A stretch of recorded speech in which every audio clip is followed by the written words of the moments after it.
Prieš svarbų pokalbį, tu jį jau pravedei galvoje kelis kartus. Su skirtingais scenarijais, visais galimais atsakymais, o po pokalbio vėl grįžti ir analizuoji, kas buvo pasakyta. Psichologija sako, kad tai nėra perdėtas kontroliavimas, tai atskleidžia konkretų smegenų veikimo modelį. Repeticija yra grėsmių valdymo strategija. Psichologai pastebi, kad žmonės, kurie repetuoja pokalbius, dažnai jaučia aukštą socialinį nerimą. Smegenys naudoja repeticiją kaip bandymą sumažinti nenuspėjamumą, tikėdamos, jog žinant visus scenarijus nebus nustebintos. Nors tai neveikia, tokia veikla suteikia kontrolės iliuziją. Šių žmonių smegenys puikiai prognozuoja.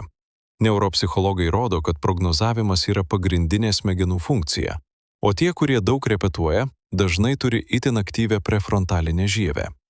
Jie natūraliai mato scenarijus, galimas baigtis ir rizikas, o tai yra pranašumas planuojant, bet kaina, kurią tenka mokėti už socialinę ramybę.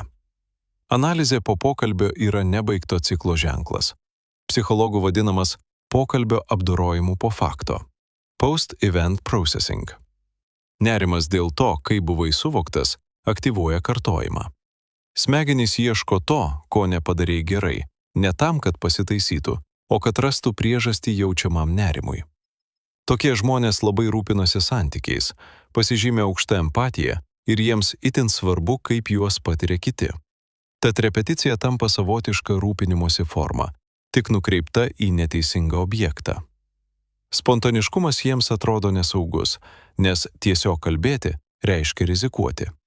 Nekontroliuojamas momentas gali atnešti netinkamą žodį ar reakciją, o spontaniškumui reikia pasitikėjimo savimi, kurio nerimas nesuteikia.